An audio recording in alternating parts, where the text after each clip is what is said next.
என் நெஞ்சில் குடியிருக்கும் ரொம்ப நாள் ஆசை இந்த மாதிரி ஸ்டேஜில் சொல்லணுன்ட்டு.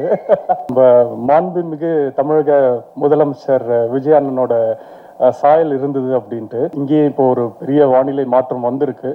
இந்த மாற்றம் வந்து இதுக்கப்புறம் எப்பவுமே மாறாது அப்படின்னு நான் நம்பிக்கையா இருக்கேன். ஒரு விஷயம் மறந்துட்டேன். என்னுடைய அக்கா அவங்க தான் என்னை படிக்க வச்சாங்க. என்னுடைய கஷ்டமான நேரங்கள்லாம் வந்து நான் சின்ன வயசுலேருந்து என்னை வளர்த்தது எங்கள் அக்கா ஆனந்தி. அவங்க இப்போ ஃபாரின்ல இருக்காங்க.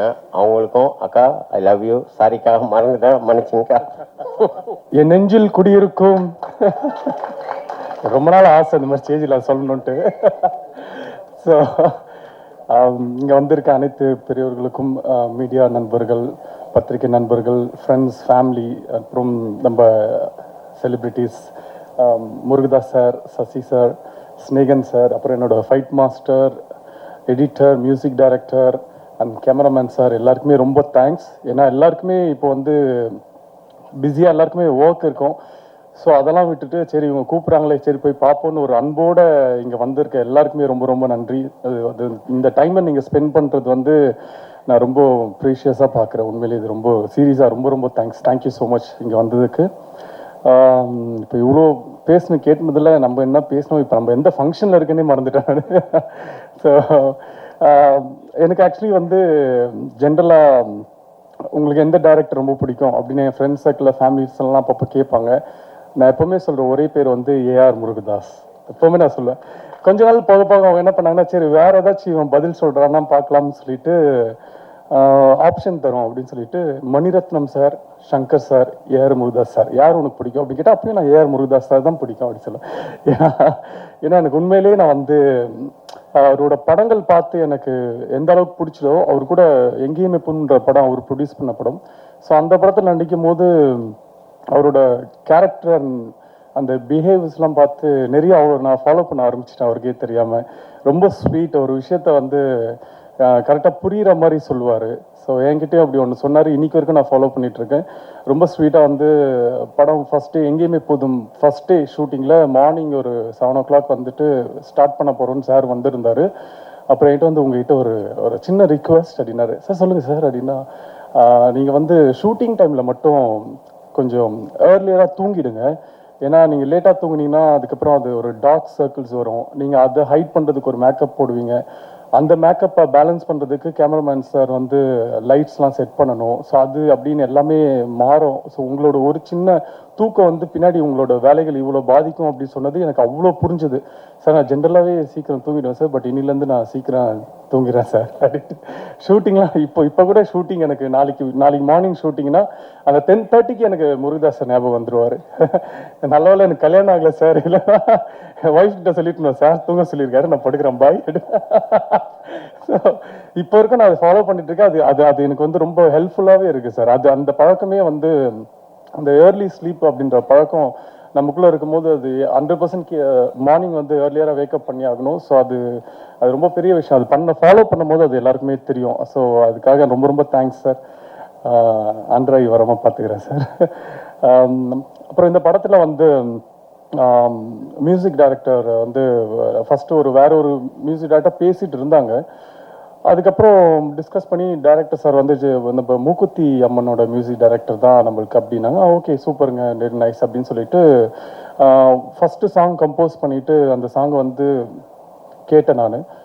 அதோட ஒரு ஃபஸ்ட்டு ப்ளே பண்ண ஒரு 30 செகண்ட்லேயே தெரிஞ்சிச்சு, ஆஹா மாட்டினார் அவர் நல்ல மியூசிக் டைரக்டர் நம்மக்கிட்ட அப்படின்ட்டு. அக்காடி சாங் தான். அக்காடி சாங் வந்து நீங்கள் ஏர்பாட்ஸில் கேட்கும் போது அவ்வளோ ஒரு குவாலிட்டியாக, அவ்வளோ ஒரு புதுசாக, இது கண்டிப்பாக எல்லாருக்குமே பிடிக்கும் அப்படின்ற மாதிரி இருந்தது. அந்த சிங்கிள் ரிலீஸ் ஆகும்போது அப்படி தான் இருந்தது. டக்குன்னு 1 million 2 million 3 million அப்படியே போயிட்டு இருந்தது. ஸோ அந்தளவுக்கு ஒரு ஒரு டேலண்டட் மியூசிக் டைரக்டர் அண்ட் ரொம்ப நீட் ஒர்க் இருக்கும் அவர்கிட்ட. சேம் எடிட்டரும் அப்படி தான். ஸோ படம் பார்த்துட்டு இது கொஞ்சம் எடிட்டருக்கே ரொம்ப சேலஞ்சிங்கான ஒரு ஃபிலிம் இது. ஸோ அது படம் பார்க்கும்போது உங்களுக்கு தெரியும். அண்ட் முக்கியமாக எல்லாருமே சொல்கிற மாதிரி நம்ம கேமராமேன் ரிச்சர்ஸ் சார், ரொம்ப தேங்க்ஸ் சார், ரொம்ப தேங்க்ஸ். உங்கள் நிலைமை நினச்சா எனக்கு உண்மையிலே கஷ்டமாக இருக்குது சார். நான் அப்பப்போ ஷூட்டிங்கில் கூட நம்மள 9 to 6 தான் ஷூட்டிங் அப்படின்னு கூப்பிடுவாங்க. ஓகே அப்படின்னு சொல்லிட்டு மார்னிங் 8 o'clock போயிட்டு ஓகே ரெடி ஆகிட்டு 6 o'clock அந்த 5:30க்கு சொல்லுவாங்க, டாலிங் அந்த சன்செட்டில் இப்படி ஒரு ஷாட் இருந்தால் நல்லா இருக்குமே அப்படின்னு சொல்லி ஷார்ட், அப்புறம் பார்த்தா ஷார்ட்டாகவே இருக்கு, அது ஒரு சீன், அது நைட் 10 மணி தான் முடியும், அப்படி எனக்கு தெரியறதுக்கே 7 மணி ஆகும். ஸோ அதெல்லாம் நான் முடிச்சுட்டு நான் கிளம்பி வீட்டுக்கு போகும்போது சார் முடிஞ்சிச்சா ஷூட்டிங் பேக்கப் ஆயிடுச்சான்னு கேட்டால் இல்லை, அவங்க வேற லொக்கேஷன் போயிருக்காங்க, வேற ஏதோ ஷூட் பண்ண போயிருக்காங்க, நைட்டு 12 மணி 1 மணி வரைக்கும் ஷூட் முடிச்சுட்டு திரும்ப மார்னிங் 7 o'clock வந்துருவாங்க. ஸோ அந்த அளவுக்கு ஒரு டெடிகேஷன் கேமராமேன் சார் வந்து நான் பார்த்துருக்கேன், நிறைய பேர்கிட்ட ஒர்க் பண்ணிக்கும். இப்போ சார் வந்து ரொம்ப ஃபாஸ்ட், எனக்கு அவர் ஒர்க் பண்ணுறாருன்னு தெரிஞ்ச உடனே ரொம்ப சந்தோஷமா இருந்தது. ஏன்னா அப்போதான் ரீசெண்டாக மாநாடு படம் வந்தது, சார் தான் மாநாடு படத்தோட கேமராமேன். ஸோ அந்த படம் பார்க்கும்போதே தெரியும், அதுவுமே ஒரு கேமராமேன் அண்ட் எடிட்டருக்கு ரொம்ப சேலஞ்சிங்கான ஒரு படம் தான். ஸோ சார் தான் பண்ணுறாரா வாவ் அப்படின்ட்டு எனக்கு ரொம்ப சந்தோஷமா இருந்தது. ஸோ அது நினச்ச மாதிரியே அந்த அந்த ஃப்ரேம்ஸ், அந்த குவாலிட்டி எல்லாமே வந்து நினச்சிட விட ரொம்ப அதிகமாக நல்லா இருந்தது sir. Thank you so much sir, நான் அது வந்து மறக்கவே மாட்டேன். இந்த படத்துக்கு நீங்கள் வந்தது வந்து எங்களுக்கு ஒரு பெரிய லக்கு. ஸோ சேம் அதே மாதிரி ப்ரொடியூசர் நம்ம பாபு விஜய், அவர் தான் ப்ரொடியூசர். ஒரு ப்ரொடியூசர் கூட வந்து எல்லாரோட ப்ரொடியூசரோட கஷ்டம் வந்து எனக்கு தெரியும், பட் வந்து அவ்வளோ க்ளோஸராக நம்ம பார்த்துருக்க மாட்டோம். ஏன்னா அந்த ப்ரொடியூசருக்கும் ஒரு ஹீரோ ஆக்டருக்குலாம் வந்து ஒரு சின்ன டிஸ்டன்ஸ் இருக்கும். அவங்க எங்கேருந்து பணம் வாங்குறாங்க, அதுக்கு என்ன இன்ட்ரெஸ்ட் பே பண்ணுறாங்க, இது எதுவுமே எந்த ஆக்டருக்குமே தெரியாது. ஸோ அதெல்லாம் தாண்டி இந்த ப்ரொடியூசர் கிட்ட நான் வந்து ஒர்க் பண்ணும்போது எனக்கு ஒரு 10வது நாள் ஷூட்டிங் எனக்கு எப்படி ஆயிடுச்சுன்னா, என்ன 2 நிமிஷம் சும்மா இருக்கீங்க, டக்குன்னு இது கொளுத்துற ஷாட் எடுத்துடலாமா அப்படின்னு நான் கேட்டோன்னு இவங்க என்ன ஷாக்காக பார்க்க ஆரம்பிச்சிட்டாங்க.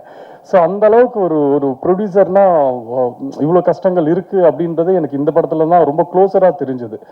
ஸோ ஒரு பியூட்டிஃபுல் ப்ரொடியூசர் நம்மளுக்கு கிடைச்சிருக்காரு. கரெக்டான படத்துக்கு தேவையான விஷயங்களை செலவு பண்ணுறது, தேவையில்லாத விஷயத்துக்கு செலவு பண்ணாமல் இருக்கிறது. ஸோ அது எல்லாமே ஒரு குட் குவாலிட்டி ஒரு ப்ரொடியூசருக்கு. ஸோ அது நம்ம பாபு விஜய் சார் பண்ணார். And director Babu Vijay sir வந்து சம்டைம்ஸ் படம் ஷூட்டிங்லாம் முடிஞ்சு எனக்கு கனவுலலாம் வர ஆரம்பிச்சிட்டார். சார் டார்லிங் ரெடி டார்லிங் அப்படின்னு, ஓ வீட்டில் இருக்குமா, ஓகே ஓகே அப்படின்ட்டு. அந்த அளவுக்கு எப்படின்னா நம்மளை வந்து டயர்டே ஆக்க மாட்டார். நம்ம வீட்டுக்கு போனால் தான் தெரியும் பயங்கரமா உடம்புலாம் வலிக்குது, என்ன அப்படி பண்ணோம் இன்னைக்கு அப்படின்னா. அவ்வளோ சீன்ஸ் நடிச்சிருப்போம், ஒரு நாள்லயே ஒரு 150 சீன், படத்துலயே 60 சீன் தானே பாருங்க அப்படின்ற மாதிரி எடுத்துட்டே இருப்பாரு. நம்மளுக்கு டயர்டே ஆகாது, ஆனால் ரொம்ப இன்ட்ரெஸ்டடா நம்மள அந்த அந்த ஒரு பவருக்குள்ள கொண்டு வருவார். கொண்டு வந்து வேலையை வந்து கரெக்டா அவருக்கு வேலையை வாங்க தெரியும். அதே மாதிரி ஏதாச்சும் சின்ன சின்ன சஜஷன் சொன்னா கூட வந்து அது ரொம்ப அழகா எடுத்துக்க மாட்டாரு. இல்ல நான் சொன்னதே நல்லா இருக்கு, அதே பண்ணலாமே அப்படின்னு சொல்லுவாரு. அதுக்கப்புறம் அவர்கிட்ட ரொம்ப செல்லம் டார்லிங் அதெல்லாம், இது வந்து இப்படி பண்ணா நல்லா இருக்குமே, இது பண்றது வந்து விஜயகாந்த் சார் பண்ற மாதிரி இருக்கு, நான் வந்து எப்படி அப்படின்னு சொல்லி கொஞ்சம் கொஞ்சம் புரிய வச்சதுக்கு அப்புறம் அவருக்கு வந்து ஒரு கம்ஃபர்ட் லெவல் வந்து ஒரு வாட்டி பண்ணி காட்டுங்க பார்ப்போம் அப்படின்னு நம்பிக்கை இல்லாம கேட்பாரு. அது பண்ணி காமிச்சதுக்கு அப்புறம் அவர் ஓகே ஓகே இது ஓகே அப்படின்னுவாங்க. ஸோ அவரு அதே மாதிரி தான் அவர் வந்து ஃபர்ஸ்ட் என்கிட்ட வந்து கதை சொல்லும் போது, கதை சொல்றதுக்கு முன்னாடி எனக்கு ஒரு பல ஃபோன் கால்கள், எங்கேயுமே புதும் டைரக்டர் சரவணன் கால் பண்ணாரு, தனஞ்சயன் சார் கால் பண்ணாங்க, அப்புறம் நிறைய பேர் எனக்கு கால் பண்ணி இந்த மாதிரி இப்ப யாருப்பா அந்த பாபு விஜய் அப்படின்னு, நான் தான் நெக்ஸ்ட் ஃப்ரைடே மீட் பண்றேன், அப்புறம் டெய்லி எல்லாரும் கால் பண்றீங்க, அப்புறம் இது ஃப்ரைடே இருக்கும் தாங்காது அப்படின்னு சொல்லிட்டு, ஆனா அவருக்கு கால் பண்ணி நீங்க நாளைக்கே வந்துருங்க சார் அப்படின்னு சொல்லி கேட்டு, அவர் வந்ததுக்கு அப்புறம் எனக்கு எல்லாருமே இவரோட கதையை கேட்க சொல்லி தான் கால் பண்ணாங்க. பட் இவரு அவர்கிட்ட ஒர்க் பண்ணாருன்னு எனக்கு தெரியாது. அவர் வந்தோடனே யார்கிட்ட ஒர்க் பண்ணீங்கன்னா, ஏஆர் முருகதாஸ் சார் கிட்ட தான் ஒர்க் பண்ணேன்னா, நம்ம படம் பண்ணலாங்க ஓகேங்க அப்படின்ட்டு. ஏன்னா சார் கிட்ட இருந்து வராங்கன்னா அவங்க வந்து கண்டிப்பா ஒரு பெரிய ஒரு குவாலிட்டி இருக்கும் அவங்க கிட்ட. ஒரு ஒன்லி சினிமா தான் பேசுவாங்க. நம்ம எங்கேயுமே புதும் சரவணன் சாரா இருந்தாலும், அது சார் கிட்ட இருந்து நம்ம பாபு விஜய் வந்தாலுமே அந்த சினிமாவோட அந்த பேஷன் வந்து அவங்க கிட்ட பார்க்கலாம். அது நிறைய நம்மளும் லேர்ன் பண்ணிக்கலாம். இப்போ சாரோட படத்துல போய் ஒர்க் பண்ணி லேர்ன் பண்ண முடியாததெல்லாம் அவங்களோட அசிஸ்டன்ட் படத்துல ஒர்க் பண்ணா லேர்ன் பண்ணிக்கலாம். ஏன்னா ஆல்மோஸ்ட் அவங்களோட பேட்டர்ன்ல தான் இருப்பாங்க. ஸோ எனக்கு கதை சொன்ன உடனே ரொம்ப பிடிச்சது. அண்ட் அவர் ஒரு நம்பர் ஆஃப் டேட்ஸ் சொன்னார், அதோட ரொம்ப ஏர்லியாக தான் படம் முடிச்சாங்க. படம் வந்து ஒரு ஃபர்ஸ்ட் ஹாஃப்லாம் வந்து இப்போ எல்லாரும் சொன்னாங்க படத்தில் நிறைய நம்ம நம்ம மாண்புமிகு தமிழக முதலமைச்சர் விஜய் அண்ணனோட சாயல் இருந்தது அப்படின்ட்டு. அதுக்கு காரணம் என்னன்னா, நான் படத்தில் வந்து அவரோட ஃபேன் ஆக்சுவலி. ஸோ அவரோட ஃபேனாக நான் படத்தில் இருப்பேன். ஸோ அதனால அந்த ஃபர்ஸ்ட் ஹாஃப்ல கொஞ்சம் அவரை பேஸ் பண்ண சில சீன்ஸ்லாம் வந்து இருக்கும். அவரை மாதிரியே கொஞ்சம் பாடி லாங்குவேஜ் பண்ணுறது, அவர் மாதிரி டைலாக் பேசுகிறது அதெல்லாம் இருக்கும். பட் செகண்ட் ஹாஃப்ல கதைக்குள்ள போகிற மாதிரி ஒரு இம்பேக்டாக இருக்கிற மாதிரி ஒரு ஸ்க்ரீன் பிளே இருக்கும். பட் இது செகண்ட் ஹாஃபே ஒரு பெரிய ஒரு சேலஞ்சிங், ஒரு ஃபர்ஸ்ட் டைரக்டருக்கு ஒரு பெரிய சேலஞ்சிங் ஸ்கிரிப்ட் தான். ஏன்னா இது வந்து லைக் ஒரு எக்ஸ்பெரிமெண்ட் மாதிரி தான். அவர் நினைச்சாருன்னா ஈஸியாக ஒரு கமர்ஷியலாக ஒரு செகண்ட் ஹாஃப்ல அது கொண்டு போயிருக்கலாம். பட் அவர் எந்த இடத்துலையுமே அதை விடலை. நான் கூட ஒரு இன்ட்ரோல் பேக்கில் கூட நீங்கள் ட்ரெய்லரில் பார்த்த டைலாக் கூட நான் கேட்டிருந்தேன், இது இன்ட்ரோலில் இருந்தால் நல்லா இருக்குமேன்ட்டு. பட் அதுக்குமே அழகான ரீசன்ஸ்லாம் வச்சுருந்தார். இல்லை இப்படி வந்தால் ஹீரோயிசமாக போகணும் செகண்ட் ஹாஃபில், நம்ம கதை அப்படி பேஸ் பண்ணி இல்லை. ஸோ அப்படின்னு சொல்லி படத்துக்கு என்ன வேணுமோ, ஒரு ஹீரோக்குன்ட்டு ஒரு இம்பார்ட்டன்ஸ் மூவியில் இல்லாமல் அந்த கதைக்குன்னு ஒரு இம்பார்ட்டன்ஸோட ப்ளஸ் ஹீரோவை மாசா எப்படி காட்டுறதுன்னு அந்த அளவுக்கு ஒரு ஒரு பேக்கேஜாக அவர்கிட்ட இந்த படத்தை எடுத்திருந்தாரு. ஸோ எல்லாருமே படத்தை வந்து நீங்கள் தேட்டரில் பாருங்கள். நீங்கள் தேட்டரில் பார்த்தீங்கன்னா கண்டிப்பாக என்ஜாய் பண்ணுவீங்கன்ட்டு நான் நம்புகிறேன். அவ்வளோதான்ல. இல்லை எப்பெல்லாம் எது பேசினாலும் பயமாக இருக்குது மார்க் பண்ணி. ஸோ ரொம்ப சந்தோஷம். இந்த படம் மாதிரி தான், நம்ம படத்தோட டைல் மாதிரி தான் சற்றென்று மாறுது வானிலை. நம்ம இங்கேயே இப்போ ஒரு பெரிய வானிலை மாற்றம் வந்திருக்கு. இந்த மாற்றம் வந்து இதுக்கப்புறம் எப்பவுமே மாறாது அப்படின்னு நான் நம்பிக்கையாக இருக்கேன்.